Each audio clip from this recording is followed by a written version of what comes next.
Hey, Cock 45 here. Did you know this is the 75th anniversary of the 357 Magnum?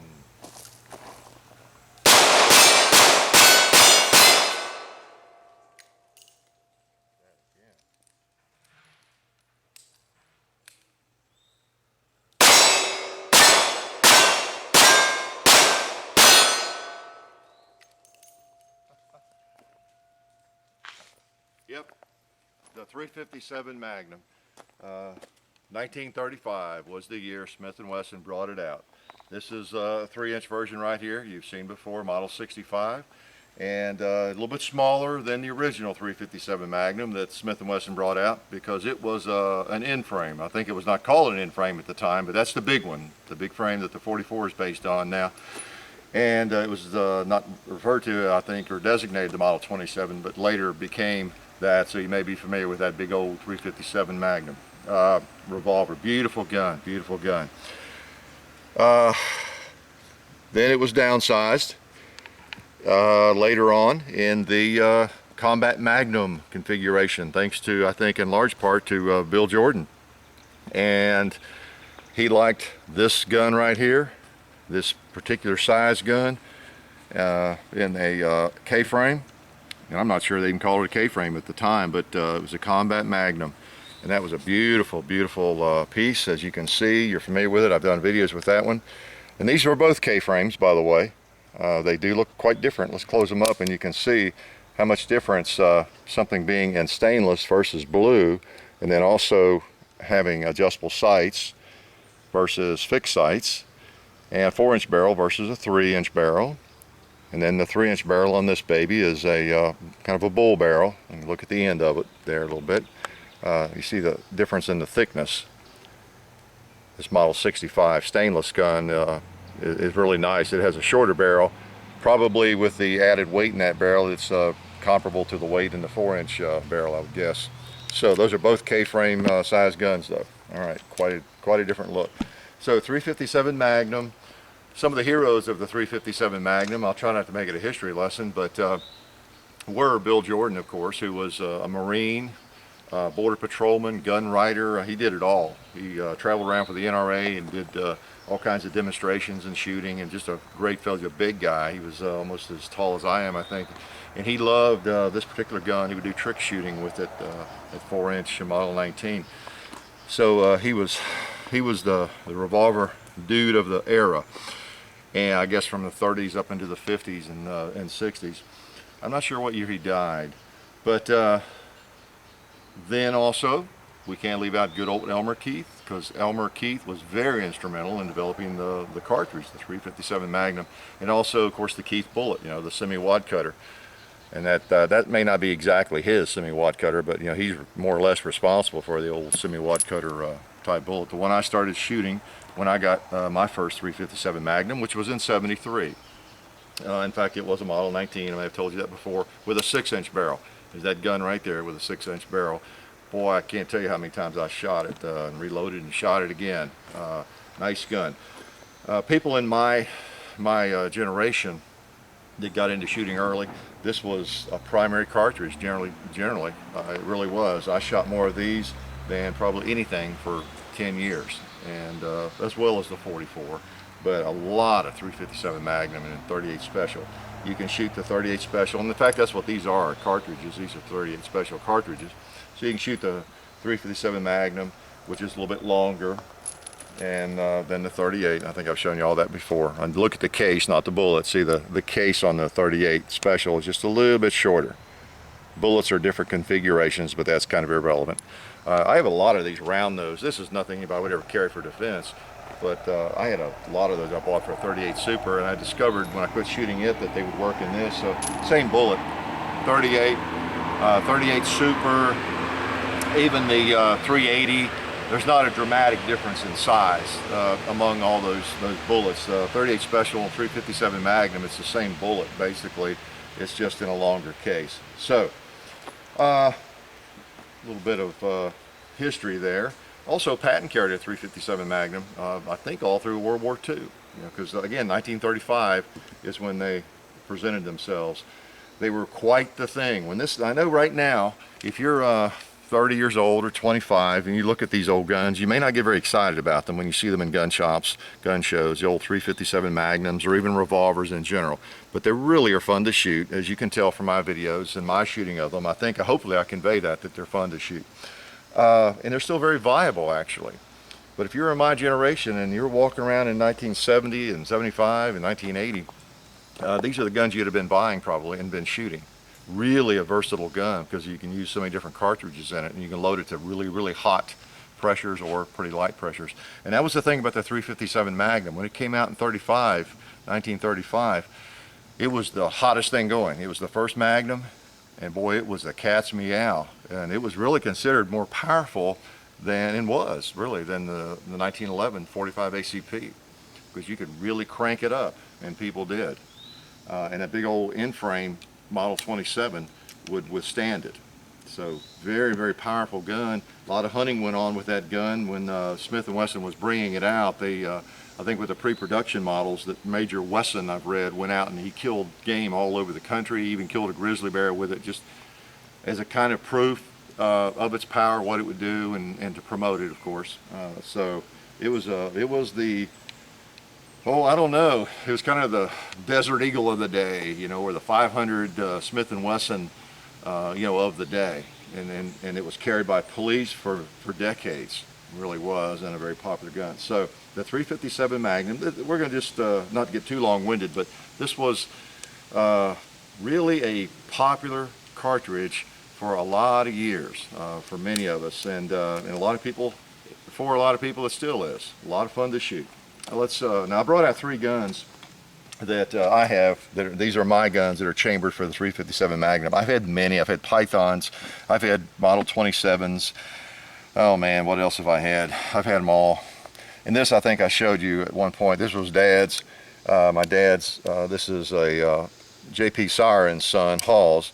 And this is in 357. He loved this gun. He really did. It's a big tank, kind of like a Ruger. Probably a first model Ruger Vaquero, but it's made in West Germany. Ooh, it says on the barrel West Germany. So he bought this in about 1970, somewhere along in there. I got him into firearms. He was into firearms already, but I got him more into them, and he bought this thing and shot it all the time. So that's a neat gun. We may try that a time or two. And again, as I like to do, I like to kind of demonstrate that short-barreled guns will shoot well, so I may take a few shots over there with this gun and that gun. So I want to, I guess, celebrate the 357 Magnum, and since this is its anniversary this year is, and also, I don't know, kind of try to instill a little bit of appreciation for it and remind you and everybody, if you've not shot revolvers much, it's a really nice cartridge. It's not a big old hard-kicking 44. It's a cartridge gun. You could go buy one today and pick up a box of 38 specials, and you would find it very comfortable to shoot. And then if you want something more powerful, you could shoot that too. Now, like I said, I shoot just a moderate round. I don't, you know, if I want something that's going to knock over an elephant, I'll shoot my 44 or something else. So I shoot a moderate round that's comfortable to shoot. It's a heavy bullet. It's a 165 grain bullet, and you probably can't find them. I just happen to have a few thousand of those left over from my competition days. So let's just take a couple more shots with this little gun. This is a Smith & Wesson, again, Model 65, 3-inch barrel. I bobbed the hammer on it, ground it down. So this gun is not extremely valuable, but it shoots really well. Now, whether or not I do is another matter, but it is double action only, pretty much. So let's just take a couple of shots with it here. There's some green juice. Let's go for Gongland.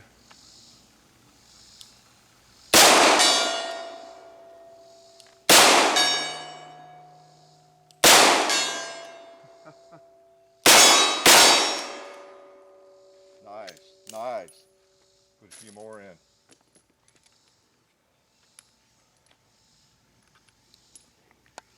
See, since I'm not hunting or using this for self-defense, I'm just plinking with it. These round-nosed bullets are just fine. Let's go for a pig or a turkey over there. Double action style hunting.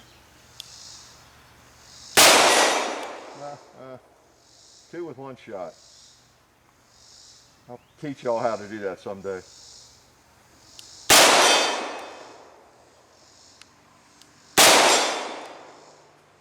All right, I'll take that. Let's go for the ram.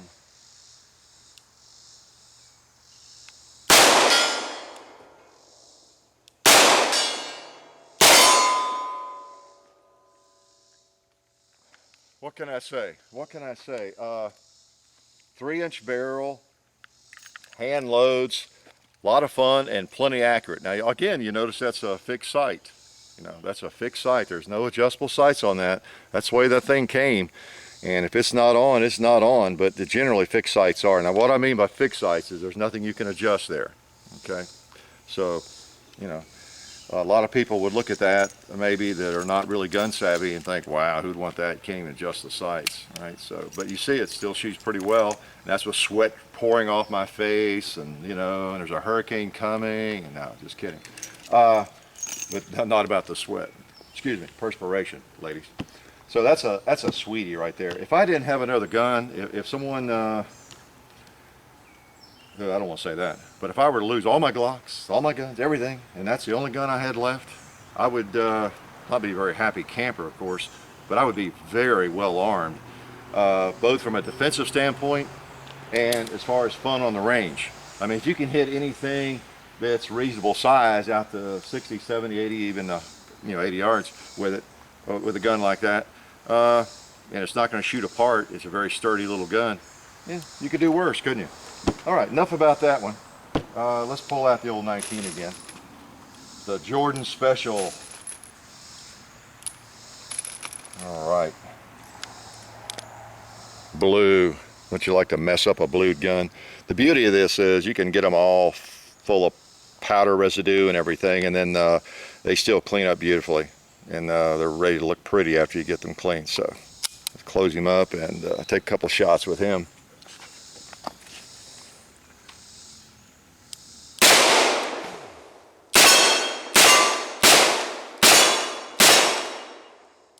Click. Nice. Let's try him again. Gun feels good. I see why Bill Jordan liked it. Not to mention millions of people since then. See, when I was 20, 30 years old, 20, 35, 40 maybe, when if I were stopped, I haven't had too many speeding tickets, but the couple of times I was stopped, it's very likely back in the 70s and 80s, the state patrol had one of these on his hip. In fact, it's about a 95% chance, this exact gun. Oh, let's go for the rifle gong there in the tires. We'll cock the hammer and get that thing.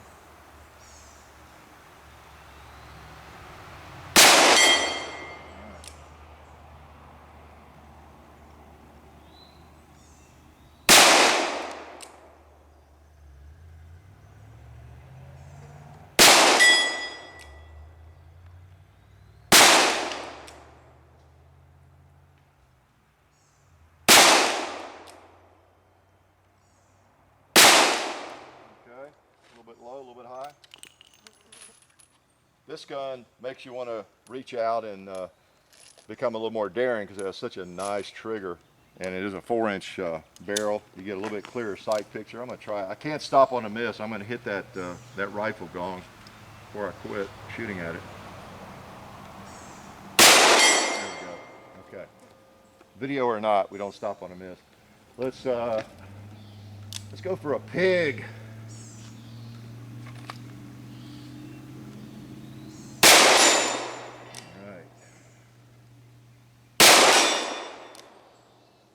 I didn't want to fall.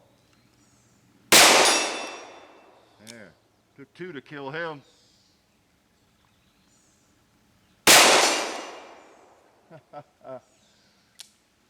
Gong City.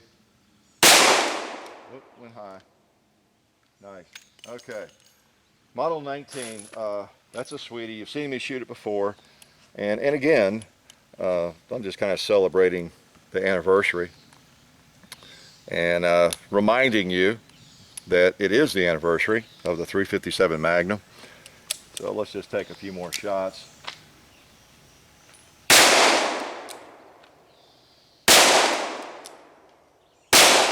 we go.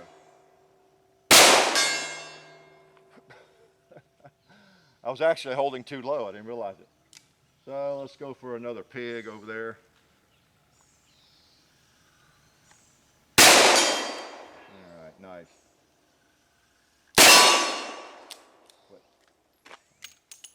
Sweet gun. You know, I just can't speak of this gun too highly. Many of you have written me since I did the last video with this gun, the Model 19 video. Oh man, I don't know how many people have written me and talked about knowing this gun through their father or grandfather or an uncle that had it and they shot it and they really liked it. I get an email or message to that effect at least a couple, 3 times a week. So this gun is very popular and a lot of people are familiar with it. So 357 Magnum. I used to load these things by the hundreds and by the thousands. Let's take a shot of out of Dad's old gun here before we quit. Got to shoot it for him now, so we'll take a few shots. He really liked this old thing. And I'll give it the cowboy load since it's an old style action. Put 5 in it. Big old heavy gun.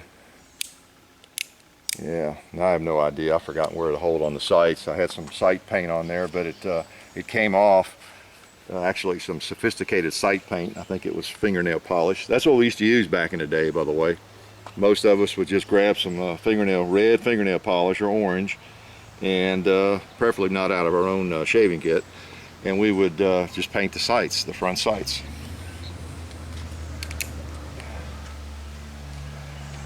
Whoops. What I almost did. Here's on. Okay.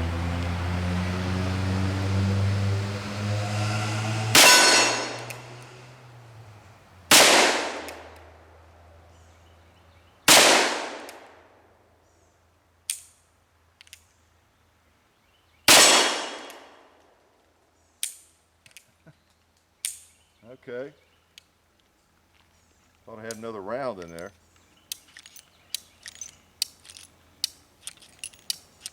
Okay, might need some gunsmithing on that one.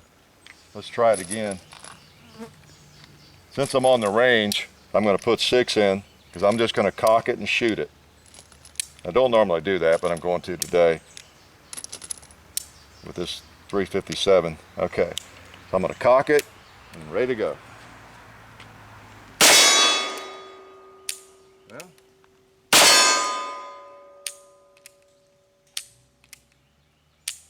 huh.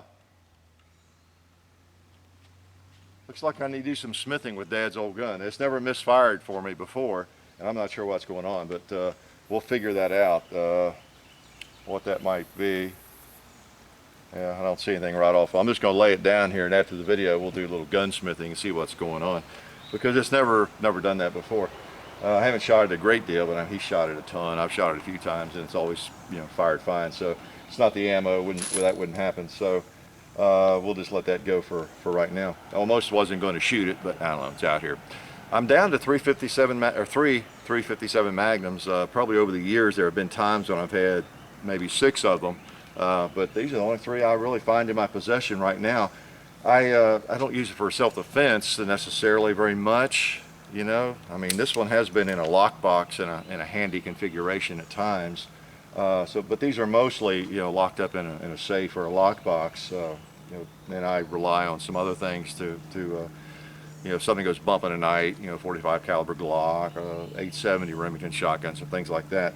So these pretty much do stay locked up. But I do like to have a couple 357 Magnums, even though it's not the only caliber I shoot, that I can shoot some long range stuff and guns that'll hold up pretty well. There are a lot of little pocket 357 Magnums that I don't have as much use for, but these are pretty nice because I can shoot these at long range, long enough range at least. You know, with this one you can shoot it pretty fast. You know, you can really pop it, you know, and whatever you want to do with it. So nice little arrangement of 357s. Let's shoot this one more time before we go home. And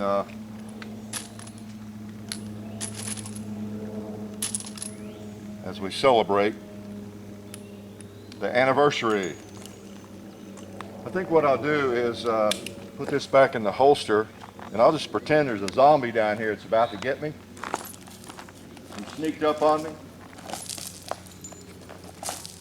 And I don't have a Glock anywhere, and I really feel unarmed because I don't have a gun that I can shoot very well or very fast. You know, since I don't have a semi-automatic, you know, I'm dead meat, right?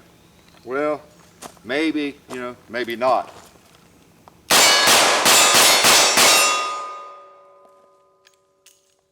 Okay, I think I threw a couple of those R fooling around, but you get the picture and part of the message here. Not only is it a great cartridge, a lot of fun, easy to hand load, lots of bullets available to hand load if you get into that, but it's also a cartridge that fits into these little revolvers that can do quite nicely on the range or elsewhere.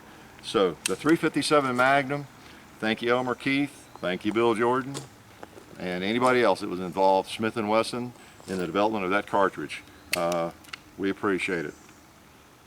Life is good.